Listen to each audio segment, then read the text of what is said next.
All right, my friends, let's talk about the movie Dream Scenario or Scenario. This is a movie directed by Christopher Borgli. I think I'm saying that. I'm probably saying that totally wrong, but I caught this on HBO Max. I was strolling through looking at movies to stream, and I see Nicolas Cage on the cover. Like, oh, I gotta watch this.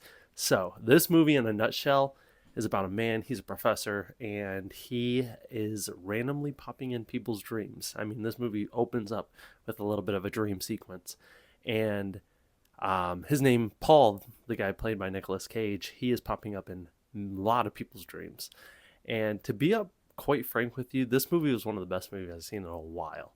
The reason I did enjoy it, it is quite depressing. The movie itself as a story and the way it goes about itself, but it's such a unique idea. A24, if you guys notice, the movies that they're coming out with is just such a unique twist on just, it's not a cliche story. There's definitely something deeper within the means of the characters and how they tie into the story. And then you can pretty much dive into a lot of A24 movies once they're over and see all the different meanings behind what's going on within the story.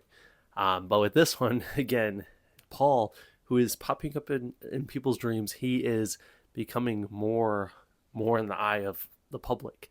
And there is a huge twist that as you go throughout this movie, I'm like, why is it a horror movie? And you find out at a certain point that twist from where he's going in dreams, popping in people's dreams, and then there's a twist. I'm not going to give it away, but it gets pretty wild. And the message that I got pretty much with this movie, there's a message of cancel culture in the movie. There's also the message of like what people's ideas on certain things, it really can't be changed. Like with Paul, he was stuck in a position where, I mean, he could really do nothing about it.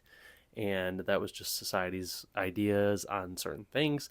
But overall, like I said, this movie is a great movie. I would recommend it to everybody to go see at least once. I'm probably going to rewatch it.